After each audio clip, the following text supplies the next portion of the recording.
Halo, Assalamualaikum anak-anak. Ketemu lagi dengan Ibu Susan. Kali ini kita akan belajar mengenai tema 7, subtema 1, pembelajaran 1 dengan subtema benda hidup dan tidak hidup di sekitarku. Yuk, kita mulai. Let's start. Anak-anak, sebelum kita memulai pelajaran, alangkah lebih baiknya kita berdoa terlebih dahulu. Yuk kita membaca, silakan baca teks berikut ini. Agar videonya tidak berlalu begitu cepat, silakan minta di pause ke ayah atau bunda ya.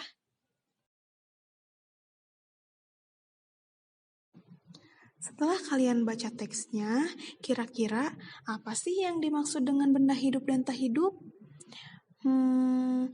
Akan Bu Susan jelaskan ya. Di sini benda hidup bisa melakukan berbagai macam aktivitas seperti bernafas, bergerak, berkembang biak. Sedangkan benda tak hidup tidak dapat melakukan semua hal tersebut. Lebih lengkapnya, yuk kita bahas. Jadi, ciri-ciri benda hidup pertama, bisa bernafas.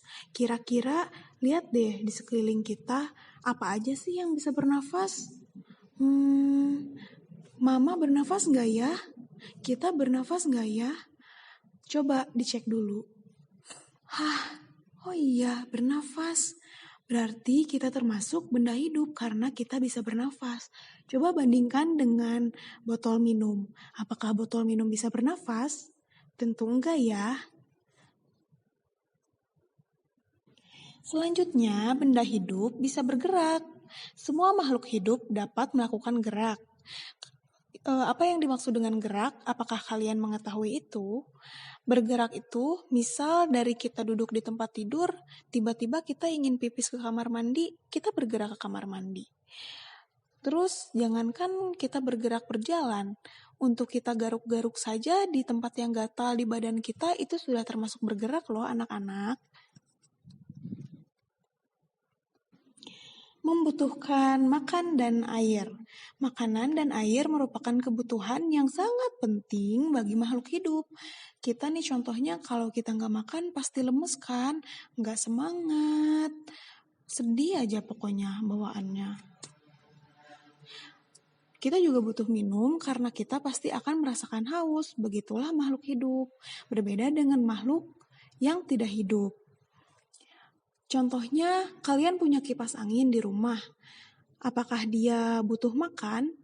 Tentu tidak. Apakah dia butuh minum, butuh air? Juga tidak. Kalau kalian coba untuk memberikan air, misal membanjurkan air kepada kipas angin, tentu kipas anginnya akan rusak, bukannya akan bersemangat. Nah, jadi kalian sudah paham kan perbedaan makhluk hidup dan tidak hidup? Perbedaannya kebalikan dari yang Ibu jelaskan tadi kalau tentang benda tidak hidup. Benda tidak hidup itu tidak bernafas, tidak makan, tidak bergerak. Maksudnya bergerak tuh bergerak secara alami. Bisa kipas angin dia bisa bergerak, tapi dia membutuhkan tenaga listrik karena dia benda mati. Seperti itu. Paham ya anak-anak?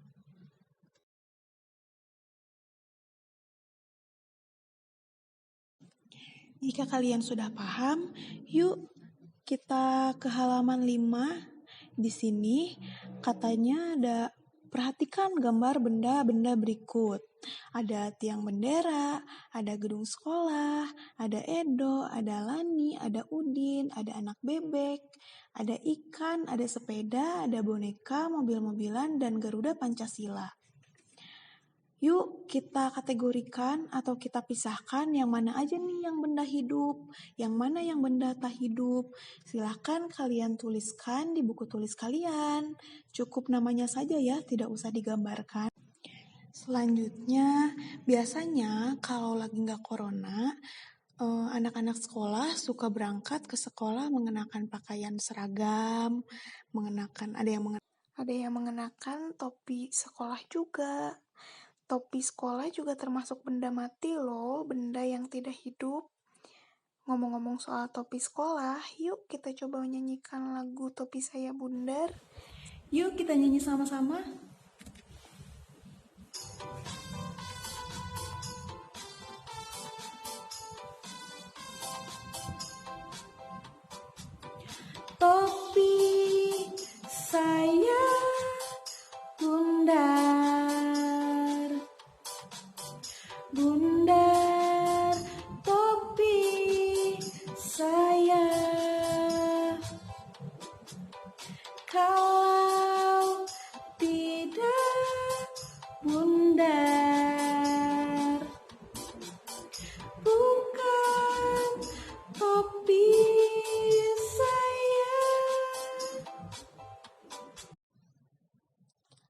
bernyanyi bersama-sama, yuk dicoba untuk bernyanyi sendiri.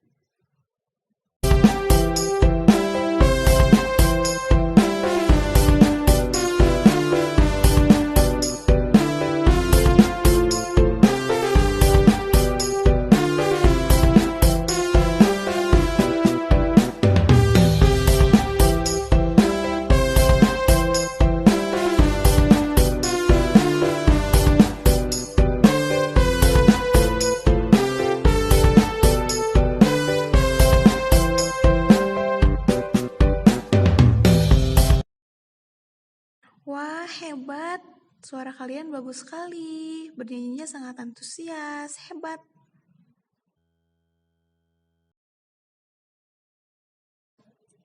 Setelah bernyanyi, kalian bisa melihat kan di lirik lagu ada tanda pendek dan panjang berwarna hijau. Itu adalah tanda untuk membedakan antara lirik lagu yang pendek, bernada pendek, atau bernada panjang. Jadi kalian nanti kalau mau bernyanyi dan menemukan ada tanda pendek dan panjang, itu tandanya liriknya ada yang pendek, ada yang panjang. Begitu. Misalnya, topi saya bundar. Kenapa darnya panjang? Coba lihat di buku liriknya, di lirik yang tadi, di sana tanda hijaunya panjang. Untuk menandakan bahwa yang dar itu harus panjang dinyanyikannya. Begitu. Yang topi, yang itu tandanya pendek-pendek karena nadanya pendek. Kalau ada yang tidak mengerti, boleh ditanyakan ke ibu ya.